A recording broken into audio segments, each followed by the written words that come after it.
할렐루야. 한 주간 평안했습니까? 어떤 사진 작가가 좋은 작품을 만들기 위해서 이곳저곳을 다니던 중에 때가 돼서 한 식당으로 갔습니다.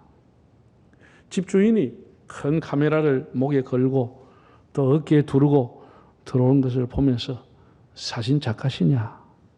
그래서 그렇다고. 그 찍은 사진을 좀 봅시다. 그래서 뭐 이렇게 카메라를 보면서 이렇게 넘겨보면서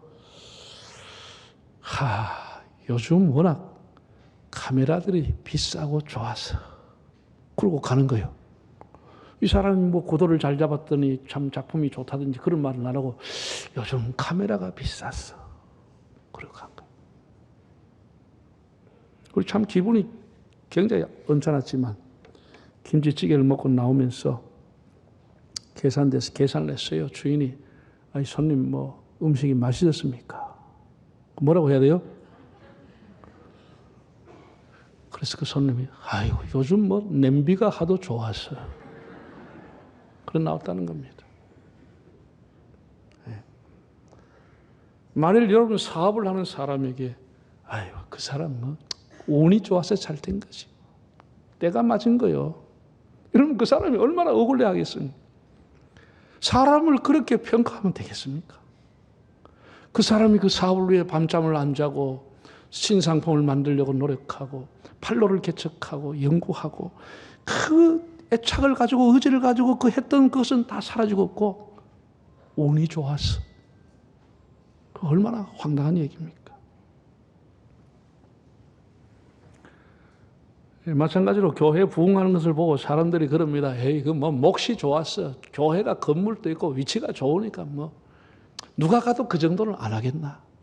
이렇게 우리는 자기가 한 일에 대해서는 대단한 평가를 하고 있고 남이 하는 일은 아주 깔보고 평가를 무시하는 아주 잘못된 습관을 갖고 있습니다. 제대로 된 사람이라고 하면 자기가 하는 일은 좀 낮추게 보고 다른 사람 한 것을 존중하고 그 정말 귀한 일을 하는구나. 이렇게 해야 그 사람이 제대로 된 사람이라고 하지 않겠습니까? 타인의 수고를 무시하려고 하는 이런 경향은 매우 잘못된 것입니다. 교회가 지젤로 돼요? 수많은 사람이 기도하고 화합하고 충성하고 하나님 앞에 눈물 흘리고 그래서 되는 거예요. 그냥 세월이 간다고 교회가 되는 게 아니에요. 여러분, 가을에 우리가 이렇게 정말 사과, 배 이런 거 큰 걸 먹으면서 뭔 생각이 나요? 얼마나 이 만들려고 농부가 수고를 했을까? 얼마나 고생했겠나? 얼마나 새까맣게 얼굴이 탔겠는가? 이런 생각이 안 납니까? 그냥 그거 뭐 비가 오고 뭐 바람이 불고 햇빛이 비치니까 됐겠지 뭐. 그럼 모든 농산물이 똑같이 나와야 되는 거 아니에요? 왜 차이가 납니까? 그 수고와 땀과 헌신에 따라서 열매가 달라지는 것이죠. 우리가 오늘의 대한민국이 있다고 하는 것, 우리 위대 어른들이 얼마나 많은 고생을 하고 우리 할아버지 할머니 세대가 얼마나 고생했을까. 네? 한국교회가 오늘 여기에 있다고 하는 것이 얼마나 우리 위대 어른들이 교회 위에 충성했을까. 네? 그리고 생각하는 것이 당연히 이 시대를 살아가는 도리라고 생각합니다. 여러분이 오늘 있기까지 여러분의 부모님들이 얼마나 희생하고 헌신했겠습니까? 오늘 이 삼손이라고 하는 사람에 대한 얘기를 제가 나누려고 하는데 삼손 하면 여러분이 어떤 이미지가 떠오릅니까? 이 교회 어릴 때부터 다른 사람은 주일학교 때부터 들은 얘기 그 사람이 고착돼가 잘못된 이미지가 더할 수 있습니다. 단편적인 얘기를 들어가지고 사자를 때려잡았던 힘센 사람이다. 들릴라라고 하는 기생에게 빠졌다. 두 눈이 뽑혀가 연자맷돌 걸리다가 죽었다. 이게 다 부정적인 것이죠. 그 내용이 틀린 것은 아니지만 그 이미지가 그렇게 구체이기 때문에 삼손에 대해서 평가 절하를 하고 있는 것입니다. 단면만 보고 하는 겁니다.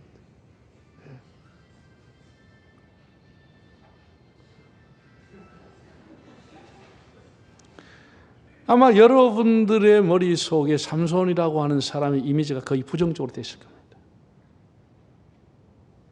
왜냐하면 삼손의 스캔들을 가지고 영화를 만들고 드라마를 찍고 뮤지컬을 만들고 그림을 그려놓았고 동화를 만들기 때문에 그것이 사람의 관심을 끈 이슈이기 때문에 그 한 단면만 가지고 영화를 만든 겁니다.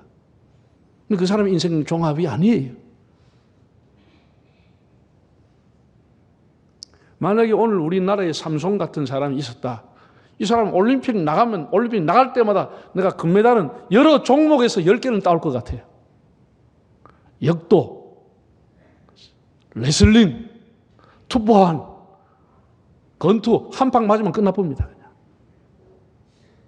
여러 종목에서 금메달 따올 거고 그 엄청난 힘을 가지고 있는 삼손을 보고 온 세계가 그 사람을 광고 모델로 건강식품 광고 모델로 삼은 삼손이 돈방석 위에 올라왔습니다. 여러분 삼손이 대한 얘기는 사사기 13, 14, 15, 16장 넉 장이라는 엄청난 분량이 삼손에게 제공되고 있습니다. 그 훌륭한 사사들도 넉 절, 5절로 끝났습니다. 삼손이 넉 장 정도를 공간을 차지할 만큼 그 사람은 그만큼 이스라엘 역사에 중요한 인물이라고 하는 정도는 상식으로 우리가 알아야 하는 겁니다. 그의 출생부터 죽음까지 예사로운 게 하나도 없습니다. 그러나 신학적으로 성경학적으로 접근하는 것은 별로 없습니다. 삼손이 누구인가? 기생치마폭에서 일생을 비참하게 살다가 마친 플레이보이인가? 실패한 인생인가? 하나님 앞에 버림받고 저주받은 타락한 인생인가?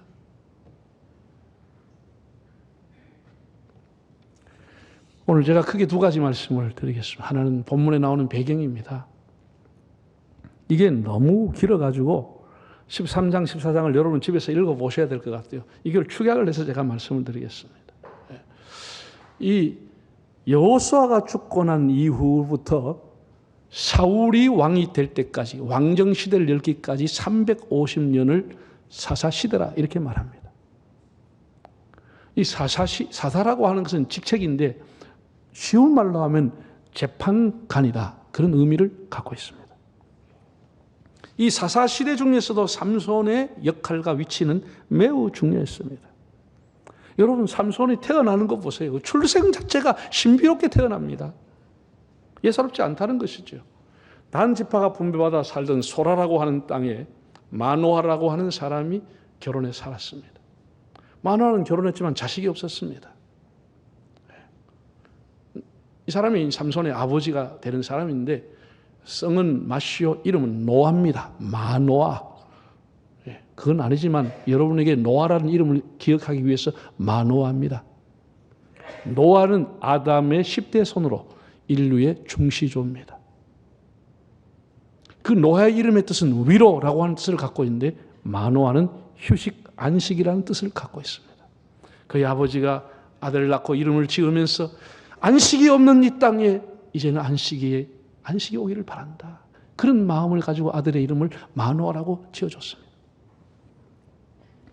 결혼해서 자식이 없었습니다. 어느 날 논밭에 나가서 일을 하고 있는데 하나님의 천사가 나타났습니다. 여러분 성경을 보면 하나님의 천사가 나타나서 아들을 낳겠다고 하는 숫대고지를 한 사람은 아주 몇몇 사람에 불과합니다. 아주 특별한 사람에 불과합니다. 이삭이 그렇게 아브라함의 사라에게 1년 후에 네가 아들을 얻게 될 것이다. 숫대고지를 받았습니다. 사라가. 세례 요한이 태어나기 전에 엘리사벳에게 숫대고지가 왔습니다. 예수님이 탄생하기 전에 천사장 가브리엘을 통해서 마리아가 숫대고지를 받았습니다. 그렇게 많은 사람이 성경에 나오지만 아들을 낳겠다고 하는 고지를 받은 사람은 거의 없습니다. 그런데 삼손이 천사로부터 하나님의 사자로부터 아들이 태어나겠다는 숫대고지를 마노아가 받게 되는 겁니다. 그런데 태어난 자체가 신비롭게 하나님의 계획에 의해서 태어나게 되는 겁니다. 그래서 어릴 때부터 하나님이 나실린으로 키울 것을 명령했습니다. 구별된 하나님의 사람으로 하나님 앞에 바친 사람으로 키워라. 그렇게 해서 아멘 하고 자식을 낳게 됩니다. 이 어릴 때 얼마나 삼손이 하나님 앞에 복을 받았는지 한번 읽어볼까요? 사사기 13장 24, 25절 읽어보겠습니다. 그 여인이 아들을 낳음에 그의 이름을 삼손이라 하니라. 그 아이가 자라매 여호와께서 그에게 복을 주시더니 설아와 에스타올 사이 마하네단에서 여호와의 영이 그를 움직이기 시작하였었더라. 하나님이 복을 주셨고 하나님의 영인 성령이 그를 움직이기 시작했던 사람이 삼손입니다. 어릴 때부터. 삼손이라고 하는 이름의 뜻은 Little Sun, 작은 태양이라는 뜻을 가지고 있습니다. 삼손이 죽고 난 뒤에 수천 년이 지났습니다. 그 죽음도 아주 장렬하게 죽었습니다. 장렬하게 죽습니다. 삼손이 죽고 난 이후에 수천 년의 세월이 지났습니다. 히브리서 기자가 히브리서 11장에, 여러분 히브리서 11장이 무슨 장이죠? 믿음장이라고 합니다. 아벨과 노아와 아브라함과 이삭과 야곱과 모세와 여호수아와 이런 위대한 믿음의 선조들의 얘기를 하면서 사무엘과 다윗과 기드온과 삼손이라고 하는 이름이 명시되어 있습니다.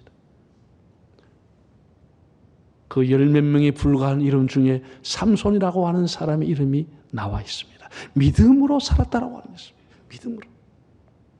이게 이스라엘 역사의 평가입니다. 그는 어릴 적에 나실린으로 자랐습니다. 구별되게 술을 먹지 않았습니다. 포도 열매나 포도주를 마시지 않았습니다. 술이 먹게 되면 사람이 어떻게 되죠? 술에 이끌림을 받고 술이 그를 장악하게 되는 겁니다. 하나님의 사람은 성령의 인도를 받아야 되지 술이 그 사람을 붙잡고 있으면 안 되기 때문에 술을 멀리하라고 한 것입니다. 그리고 머리를 길렀다고 그랬어요. 삭도를 내지 않고 머리를 길렀어요. 머리 그 긴 머리털이 얼굴을 덮듯이 허리를 덮듯이 하나님이 너를 덮고 있다고 하는 것을 항상 알고 있어라. 너의 위에 하나님이 계심을 알아라. 그런 의미로 머리에 삭도를 대지 않았습니다. 그래서 구별되게 자랐습니다. 삼손이 태어난 시대는 블레셋이 40년 정도 이스라엘 압박하고 있을 때입니다. 쉽게 말해서 주권을 뺏기고 살았습니다. 40년 블레셋 사람에게 종노릇하고 그들이 섬기는 우상을 섬기고 이랬습니다. 정말 오랫동안 그들은 수탈당하고 가난 속에 살았죠. 그럼에도 참 놀라운 것은 유대의 어떤 지파에서도 독립운동을 하거나 애국자가 나타나지 않았습니다. 독립군이 일어나지 않았습니다. 그럴 의지도 힘도 없었습니다. 철기 문화를 앞세운 블레셋 앞에 그런 나무를 가지고 싸우겠다는 사람이 없었습니다. 여러분이 삼손에 대한 얘기를 보시면 성경에 보면 나오지만 삼손은 언제나 혼자 싸웁니다. 혼자 수천 명의 사람을 대적합니다. 어떤 군대도 그를 도와주지 않았습니다. 그런 군대를 소집하지도 않았고 다른 사람의 도움받지 않고 늘 혼자 죽을 때까지 혼자 그 막강한 블레셋과 싸움을 하게 되는 겁니다. 정말 삼손은 독불장군이다 이렇게 볼 수 있어요. 혼자만 사람이 한두 가지를 실패했다고 해서 그것만 가지고 사람을 평가해서는 안 됩니다. 그 실패 때문에 그 사람의 인생 전체를 실패 인생이라 이렇게 단정 지을 수는 없는 겁니다. 그러면 사람이 실수하지 않고 죄 짓고 살아갑니까? 여러분 그렇게 살아갑니까?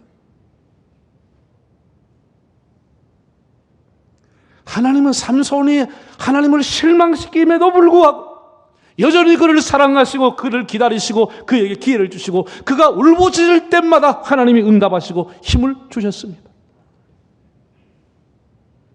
삼손의 얘기는 삼손의 실패 스토리가 아니고 인간의 실패와 실수를 통해서도 다시 기회 주시고 다시 쓰시는 하나님의 사랑의 이야기입니다. 우리가 하나님 앞에 초점을 맞춰야 하는 것입니다. 삼손을 불러쓰신 하나님, 삼손은 어두운 땅에서 그 이름대로 한 줄기의 빛으로 하나님 앞에 쓰임받다가 갔습니다. 이 본문에도 삼손을 잡으려고 블레셋 사람들의 1000명이 유다 지파가 사는 땅으로 와서 유다 지파를 압박했습니다. 그래서 유다 지파의 사람들에게 삼손을 잡아오라. 그래서 유다 지파의 3000명의 젊은 사람들이 가서 삼손을 잡아왔습니다. 이게 말이 됩니까? 여러분 보세요. 3000명의 사람이 블레셋 1000명을 대적해서 쫓아내야 되는데 그 1000명 앞에 3000명이 겁을 먹고 삼손을 잡아왔다가 삼손을 갖다 바쳤습니다. 그러니까 삼손이 자기 동족과 싸울 수가 없으니까 그 칙으로 감았는 거를 그냥 힘이 없는 것처럼 붙들려 삼손이 가는 거예요. 동족을 죽일 수 없으니까. 이렇게 얼마나 블레셋이 악하게 그들을 지배했는지 3,000명이라고 하는 사람이 가서 삼손을 잡아서 천명한테 갖다 바쳤습니다. 블레셋 사람 앞에. 그리고 나니 블레셋 사람 앞에 서니 옳거니 하고 죽이려고 하니 이때 삼손이 힘을 쓰는데 불탄 삼과 같이 끊어버렸다는 거예요. 그리고 나귀 턱뼈를 가지고 그 사람을 때렸는데 세상에 몇 명이 죽었어요? 1,000명을 죽였습니다. 산 꼭대기에서 1,000명을 블레셋 사람을 죽였다는 거예요. 네, 정말 참 성경의 인물 중에 힘이 가장 세기는 센 겁니다. 그 총도 아니고 창도 아니고 세상에 나귀 턱뼈 하나를 뼈 한 개를 가지고 1,000명을 때려잡았으니. 15절 16절을 한번 읽어보겠습니다. 삼손이 나귀의 새 턱뼈를 보고 손을 내밀어 집어들고 그것으로 1,000명을 죽이고 이르되 나귀의 턱뼈로 한 더미 두 더미를 쌓았으며 나귀의 턱뼈로 내가 1,000명을 죽였도다 하니라. 근데 문제는 항상 성공 이후에 큰 문제가 오는 겁니다. 혼자서 1,000명을 대결했습니다. 그 유다 지파의 사람은 산 밑에서 위에서 싸우는 걸 구경만 하고 있는 거예요.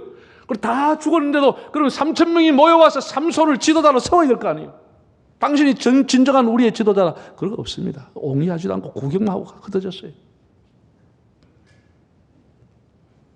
18절을 한번 읽어보겠습니다. 18절 삼손이 심히 목이 말라 여호와께 부르짖어 이르되 주께서 종의 손을 통하여 이 큰 구원을 베푸셨사오나 이제 내가 목말라 죽어 할례 받지 못한 자들의 손에 떨어지겠나이다.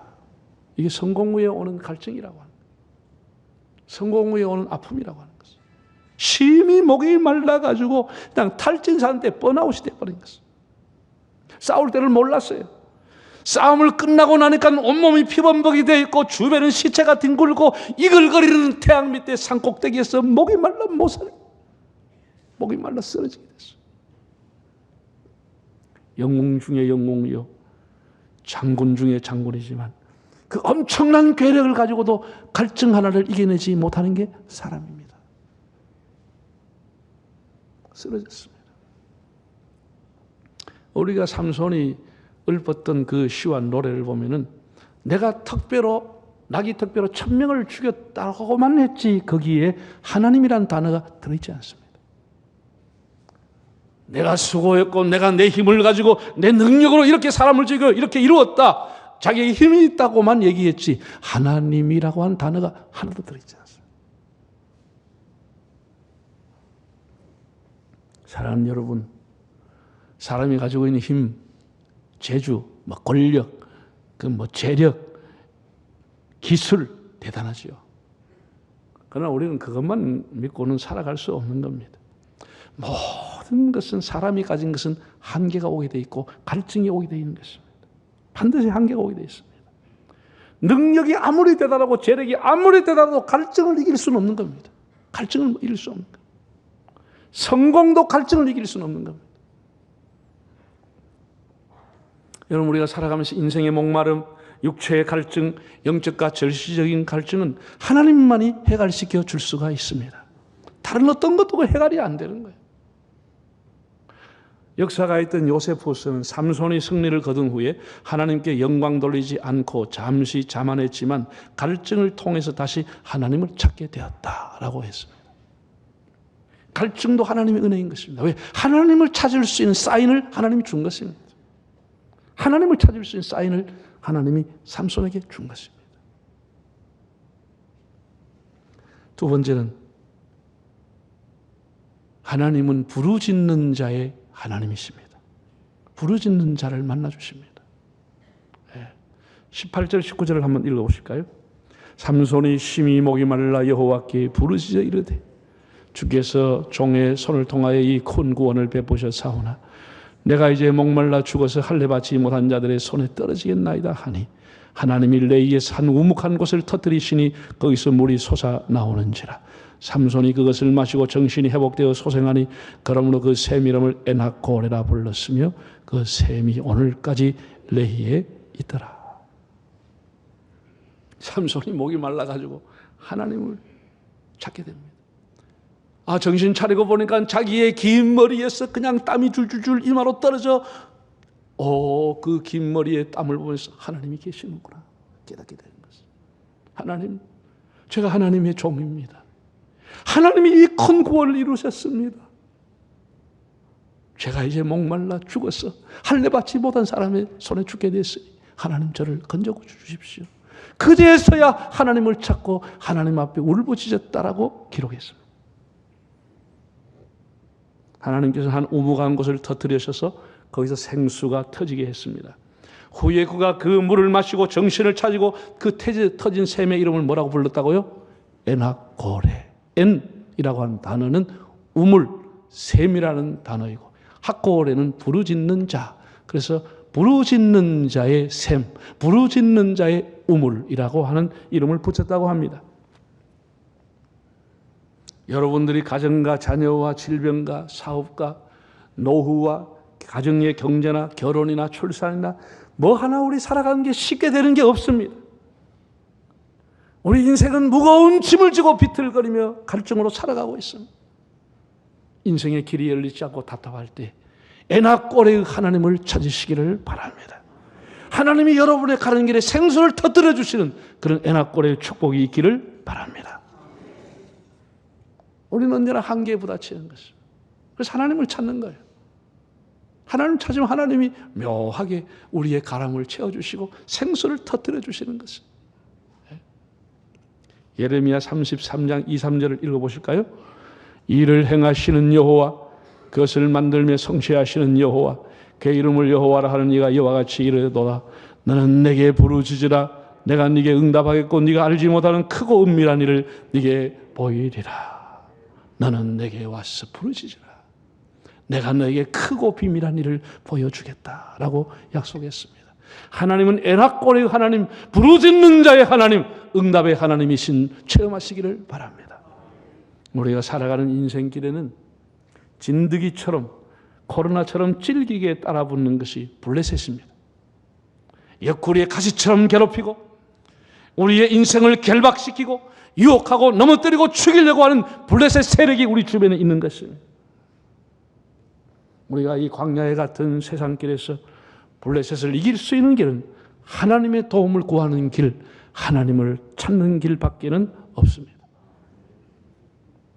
일생을 기도했던 다윗은 시편 18편에서 이렇게 기도했습니다. 내가 여호와께 부르짖었더니 나의 부르짖음이 그의 귀에 들렸도다. 내가 한날 여호와께 부르짖었더니 나의 부르짖음이 주의 귀에 들렸다 라고 고백했습니다. 예수님은 누가복음 18장에서 이렇게 말씀을 했습니다. 한 가난한 가부의 예를 들면서 하신 말씀입니다. 이렇게 밤낮 부르짖는 자의 원한과 기도를 하나님이 들어주시지 않겠느냐. 부르짖는 자의 기도를 하나님이 들어주지 않겠느냐. 여러분들이 실망하지 마십시오. 한두 번 실패했다고 인생의 실패가 아닙니다. 삼손을 보세요. 그렇게 부족하고 우리가 볼 때는 그렇게 타락한 것처럼 보여도 하나님은 그를 기다리시고 사랑하시고 사용했습니다. 우리가 타인의 수고를 무시하고 그 사람은 실패자다, 그 사람은 낙오자다 이렇게 평가절하면 안 되는 겁니다. 삼손이 물론 때로는 힘을 남용한 죄도 지었지만 자기 힘을 과시하기도 했지만 그럼에도 불구하고 늘 그는 하나님을 찾았습니다.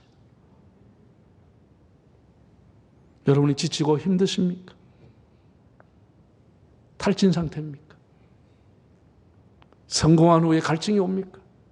삼손이 만났던 에나꼬레의 하나님, 그 응답의 하나님, 그 능력의 하나님, 그 기적의 하나님, 그 하나님이 여러분의 하나님이 되도록 기도로 체험하는 삶이 되시기를 바랍니다.